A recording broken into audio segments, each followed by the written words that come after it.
Well, hello everyone. I'm Dr. Sara Lyons, and I'm a senior lecturer in Victorian Literature in the School of English at the University of Kent.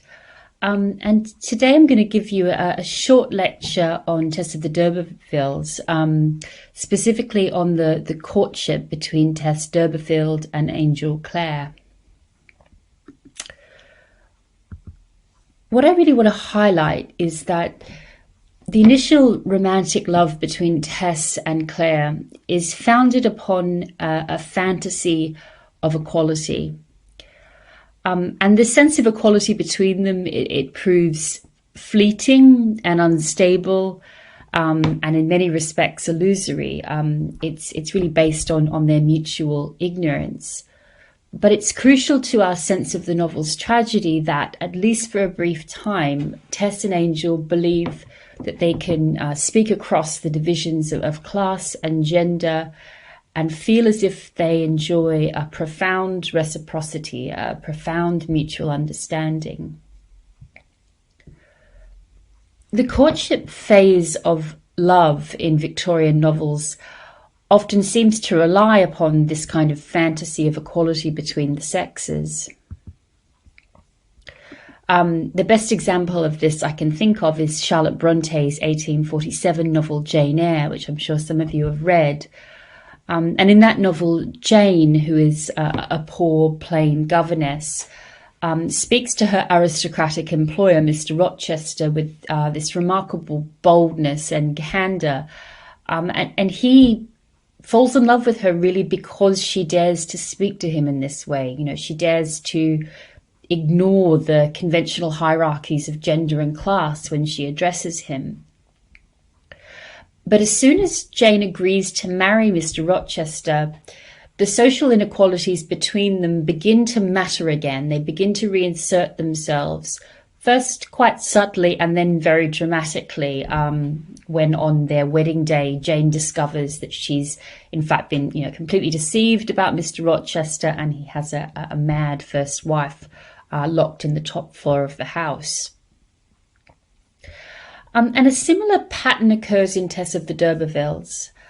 So we have this egalitarian courtship, so this courtship based on a sense of equality, and then the conventional social order reasserts itself with a vengeance. And it reasserts itself in the form of the male partner reclaiming his patriarchal power and his class power.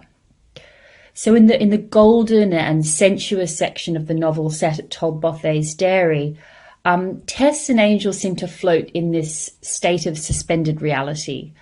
The normal class hierarchies, the normal protocols of sex and gender don't really seem to apply as Tess and Angel fall in love.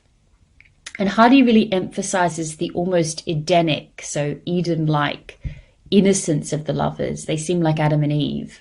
They're both full of this almost childlike wonder at one another, and at their own capacities for pure feeling. And yet throughout this section of the novel, Hardy builds dramatic tension by insistently reminding the reader of the gap between our knowledge of Tess and Angel's knowledge of her. And in this case, it's Tess's history, or more precisely, Angel's response to that history, which will ultimately shatter the fantasy of egalitarian love. So as you know, Angel's commitment to any kind of equality between the sexes proves very shallow, although he likes to think of himself as this, modern, emancipated thinker. The discovery of Tess's past really scandalizes him, and he ends up defending a double standard in sexual morality. The same structures of class and gender inequality which make Tess a victim of Alec d'Urberville re-emerge in her relationship with Angel, despite the fact that Angel initially appears a much more sensitive and enlightened man. Hardy quite explicitly casts the Talbothy's Dairy as a kind of biblical Eden.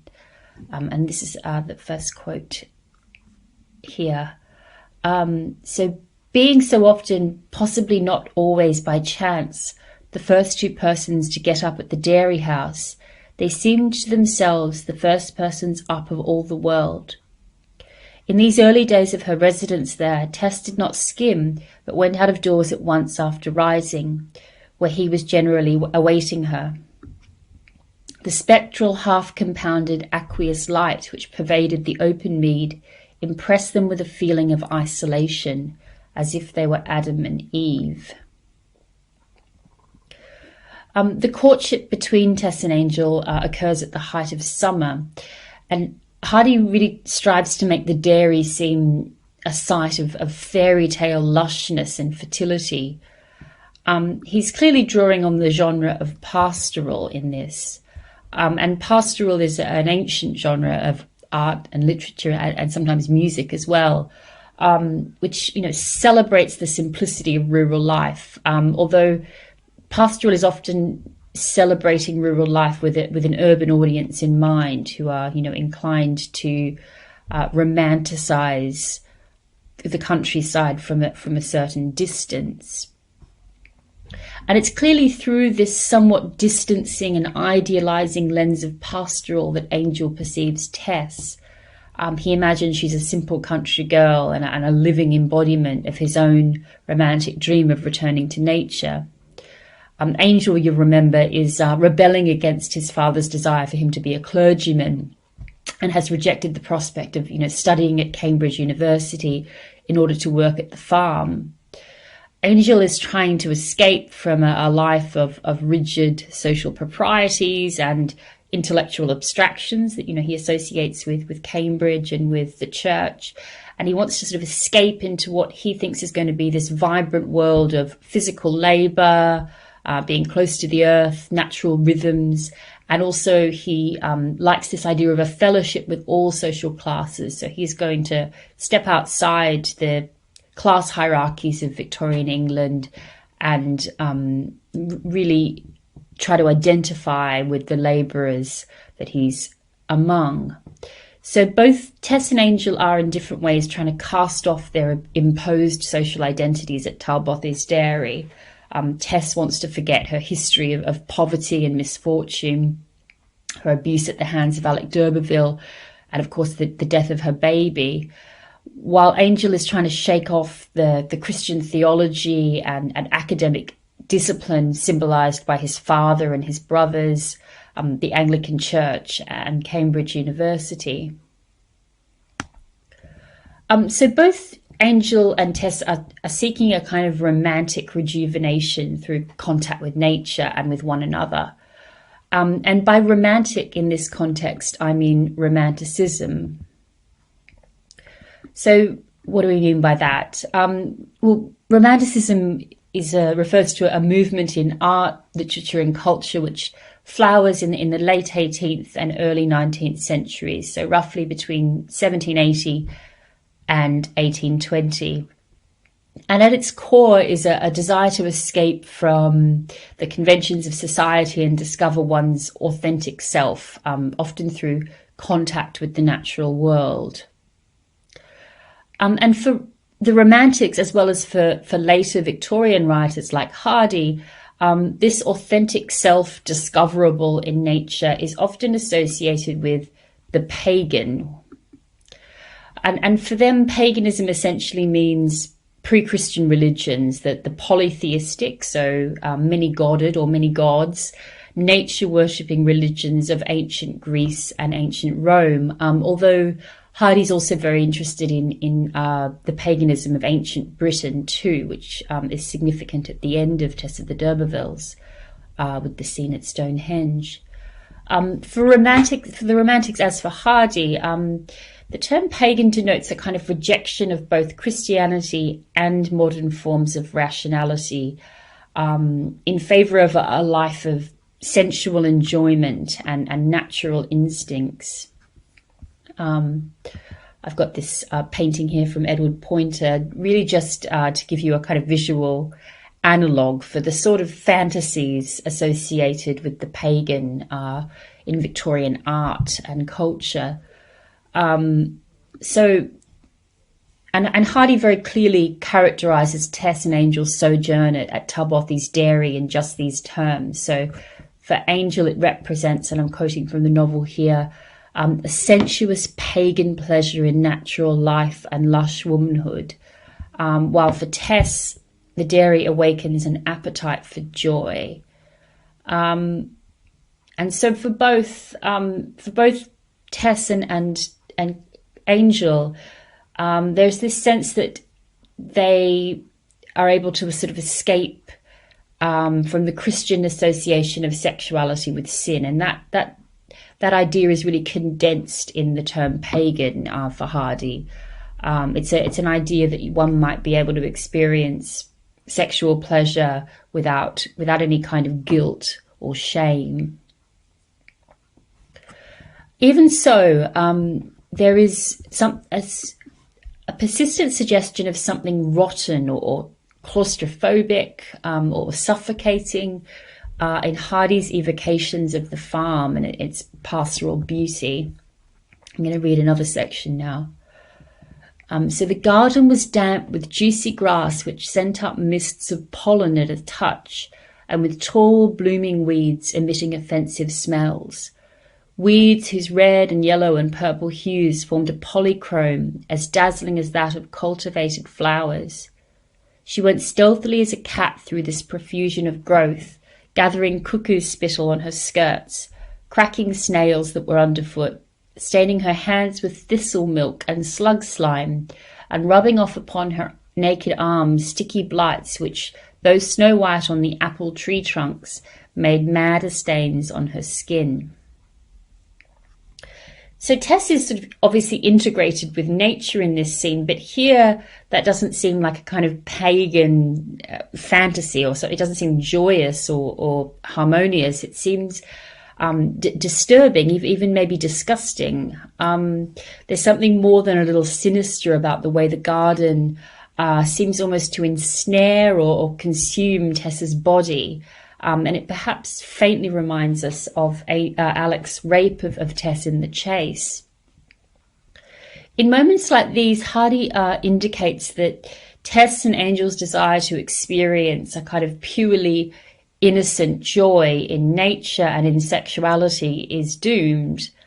For Hardy, who had read Charles Darwin's work very closely, the natural world and sexuality can't be experienced as purely joyful or harmonious or innocent. However beautiful and seductive, nature's always, for Hardy, a site of struggle and competition and waste. Hardy's also quite clearly using the technique of foreshadowing in this scene. So he's gesturing pretty strongly at the idea that this Edenic bliss can't last, that Tess and Angel are going to fall from innocence and into some kind of tragic knowledge. But the story of Tess and Angel doesn't conform to the biblical Eden myth in any simple way. After all, Tess is already fallen. She's already fallen into sexual knowledge and suffering because of her victimization at the hands of Alec. And the reader's awareness that Tess is already fallen, at least in the terms of Victorian society, casts a shadow over the Edenic quality of the Talbothays interlude. Tess is always full of anxiety about how Angel will react when he learns the truth of her history. And this also complicates the conventional Christian understanding of the fall, which we tend to understand in terms of absolutes, right? So Adam and Eve move from a state of perfect bliss and innocence to a condition of sin and suffering. Angel's construction of Tess blurs those absolute categories. So Tess is both sexually fallen and innocent. She's suffered very deeply and has this melancholy about her, but she's still clearly capable of childlike wonder and joy. So Hardy is rewriting the Eden narrative by making it clear that it's really Angel's moral absolutism, not Tess's sexual knowledge, that turns out to be the serpent in their garden. we as readers realise that Tess isn't fallen or ruined or any of the conventional and morally judgmental terms that, Victorian culture liked to put upon women who had lost their virginity outside of marriage. Their love is destroyed, that is the love between Angel and Tess, isn't destroyed by anything that's corrupt or fallen or ruined in Tess, but by the fact that Angel reverts to puritanical sexual codes. However, at this point, I want to look a little more closely at the actual dialogue between Tess and Angel during their courtship. So Hardy underlines that Angel falls in love with Tess because she has this mysterious melancholy about her. She seems sad for some reason. And there's a real irony in this, because although Angel idealizes Tess as this simple dairymaid, Hardy makes clear that on another level, he's actually drawn to Tess because of her fallenness. It's her knowledge of sex and suffering, her history, that makes her intriguing to him. In other words, it's not just Tess that Angel fails to understand, but his own desires and psychology. And I'm going to read out a passage of the novel here, which I think underscores that irony. "So what makes you draw off in that way, Tess?" said he. "Are you afraid?" "Oh, no, sir, not of outdoor things, especially just now when the apple blooth is falling and everything is so green." "But have you your indoor fears, eh?" "Well, yes, sir." "What of?" "I couldn't quite say." "The milk turning sour?" "No." "Life in general?" "Yes, sir." "Ah, so have I, very often. This hobble of being alive is rather serious, don't you think so?" "It is, now you put it that way." "All the same, I shouldn't have expected a young girl like you to see it so just yet. How is it you do?" She maintained a hesitating silence. "Come, Tess, tell me in confidence." She thought that he meant what were the aspects of things to her, and replied shyly, "The trees have inquisitive eyes, haven't they? That is, seem as if they had. And the river says, 'Why do you trouble me with your looks?' And you seem to see numbers of tomorrows just all in a line, the first of them the biggest and clearest, the others getting smaller and smaller as they stand farther away, but they all seem very fierce and cruel, and as if they said, 'I'm coming, beware of me, beware of me.' But you, sir, can raise up dreams with your music and drive all such horrid fancies away." He was surprised to find this young woman, who, though but a milkmaid, had just that touch of rarity about her which might make her the envied of her housemates, shaping such sad imaginings. She was expressing in her own native phrases, assisted a little by her sixth-standard training, feelings which might almost have been called those of the age, the ache of modernism. The perception arrested him less when he reflected that what are called advanced ideas are really in great part but the latest fashion in definition, a more accurate expression, by words in logi and ism, of sensations which men and women have vaguely grasped for centuries. Still, it was strange that they should have come to her while yet so young. More than strange, it was impressive, interesting, pathetic. Not guessing the cause, there was nothing to remind him that experience is as to intensity and not as to duration. Tess's passing corporeal blight had been her mental harvest. So in this scene, Angel perceives Tess as his mental equal, as capable as him of experiencing the ache of modernism, despite their differences in class, gender, and education. I mean, this happens only fleetingly at certain moments in the scene. I'd say he's not consistent in it, but it's partly what he's trying to think through. How is it that she seems to be his mental equal? Angel's very puzzled by it, and although he espouses egalitarianism as an ideal, and we know that he's sceptical of class distinctions, he's still surprised to find that Tess's mind is able to wander so far beyond the bounds of her social position. I mean, he sort of thinks that because she's a milkmaid, she probably spends all of her time like worrying about whether the milk is sour.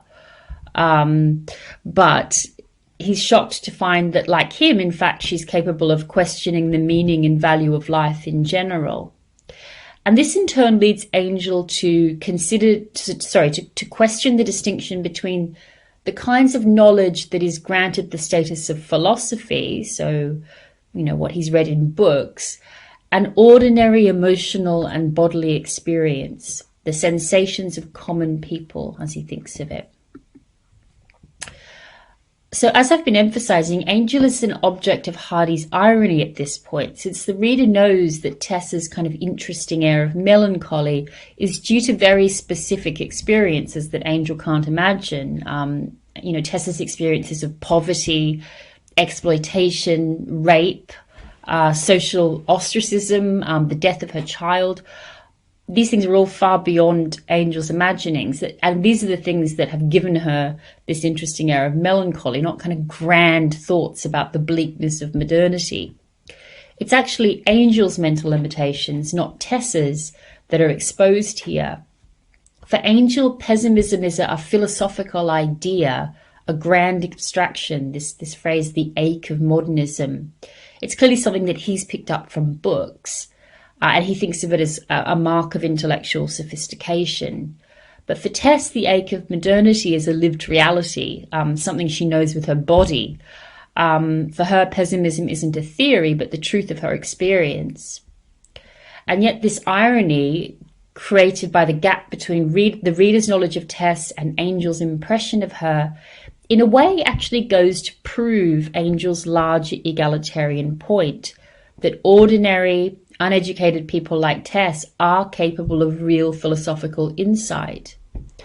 Indeed, Hardy's narrator actually takes this pointer and runs with it. He goes quite, a few radical steps further than Angel does. And when he claims, and this is the narrator making the observation, Tess's passing corporeal blight had been her mental harvest. So corporeal just means of the body. And the fact that Hardy says passing here suggests that corporeal blight refers to Tess's experiences of rape, pregnancy and childbirth.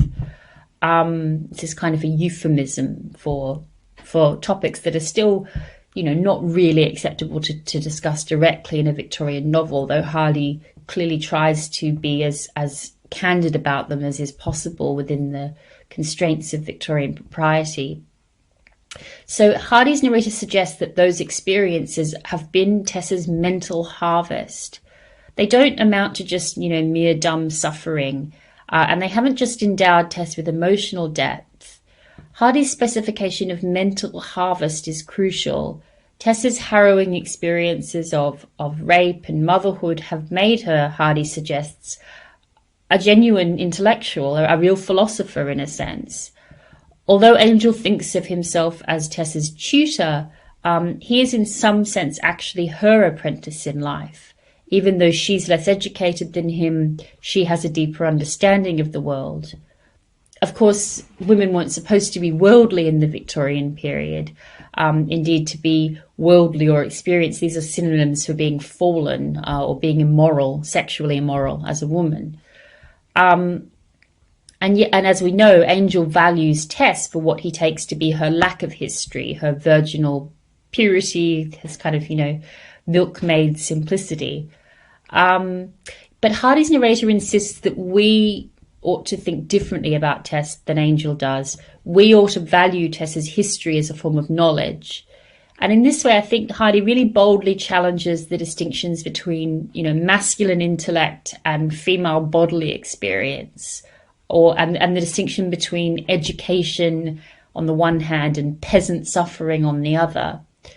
The power of Hardy's novel, I think, is not just that it offers a kind of sympathetic view of a fallen woman or a sympathetic view of Tess. We don't just have to feel sorry for Tess, but it's an insistence that Tess's perceptions count as philosophy. Throughout the novel, Hardy really emphasises Tess's intelligence.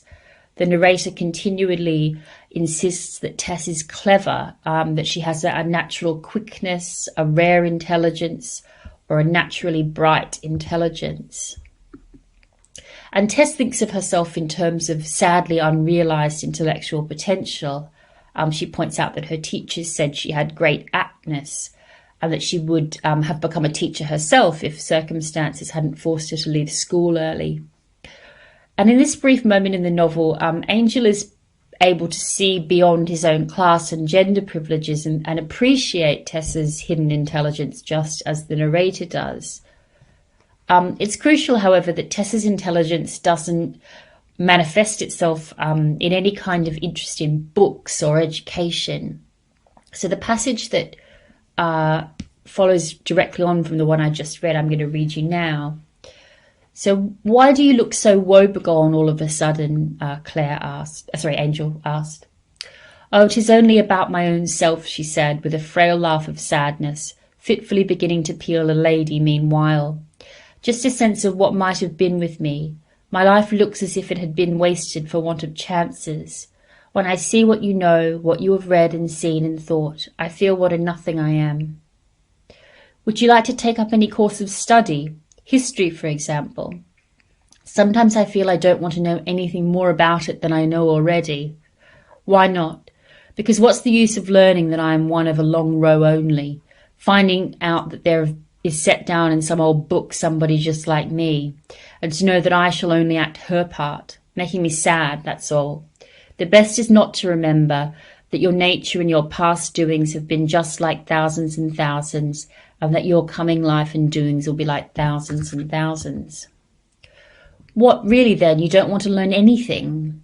I shouldn't mind learning why the sun do shine on the just and the unjust alike, she answered with a slight quaver in her voice. But that's what books will not tell me. Tess, fie for such bitterness. Of course he spoke with a conventional sense of duty only, for that sort of wandering had not been unknown to himself in bygone days. And as he looked at the unpractised mouth and lips, he thought that such a daughter of the soil could only have caught up the sentiment by rote. So Tess's indifference to education, it could seem, I think, in a different kind of novel, like a sort of peasant stupidity or backwardness. But Angel here in this moment, and I think we're being encouraged to see it too, as a kind of rebellious intelligence. In this, Hardy is really subverting a long novelistic tradition in which a heroine's passion for books or for education is proof of her special worth, you know. It's always a mark of specialness in a sort of 19th century novel if a girl loves to read or aspires to more education than is customary. But here the opposite is true. We're meant to recognise that Tess's kind of hatred of books is a refusal to be satisfied with, religious or social justifications for her misery. And more, it's a refusal to be reconciled to a social hierarchy that, consigns her just to agricultural labour, anonymous toil. The image of a long row only. So Tess says, I am one of a long row only. I think that image is meant to make us think of, crops planted in rows. But it might also evoke the classroom, students sitting in rows, because we learn elsewhere that Tess is the product of the revised code of 1862. And the revised code, it was an effort to make mass education cheaper and more efficient by subjecting students to lots of standardized tests and then paying teachers according to student results, all of which probably sounds somewhat familiar. And it was notorious, and a lot of people hated the revised code because it produced a kind of culture of rote learning and what the Victorians like to call overpressure. It was their sort of term for, school anxiety, I suppose. They also called it brain forcing, this culture of rote learning. Anyway, Tess's dismal view of learning, it registers in part as a romantic reaction against that sort of, mass education system, which was still only developing at this point in the 1860s. And, that system granted very little scope for, creativity or individuality in students. And it's significant, I think, that Angel wonders if Tess has picked up this bleak view of the world that she has by rote. He assumes that whatever knowledge she has of the world must have been sort of drilled into her in a classroom, because how else would she be capable of thought, really? He seems to have, again, he sort of, although he keeps glimpsing this sense that Tess is his mental equal, he also then falls back on his kind of prejudices throughout these scenes. But Tess's rejection of learning here is also clearly more radical than just an aversion to the education system she's encountered, because she rejects education completely, including the informal kind of study of history that Angel proposes. And she says this is because really it can only teach her everything she already knows too well, the fact of her own social insignificance, her own social powerlessness. When I see what you know and what you have read and seen and thought, I feel what a nothing I am, Tess laments to Angel. And yet if Tess thinks that books can only be, numbing lessons in her own mental inferiority, her own insignificance, there's a redemption in the fact that we're reading a book that values her intelligence. The narrative of Tess of the D'Urbervilles is trying to redress the fact that its heroine's intelligence is almost entirely overlooked within Victorian society. Angel recognises it in these, crucial glimpses and appreciates it during their courtship, but he later reinterprets it as the taint of sexual knowledge and then rejects it. And I think that the radicalism of Hardy's novel lies in its demand that we respect Tess's intelligence in its impurity, in its connection to the history of her body and to her experiences of oppression and despair.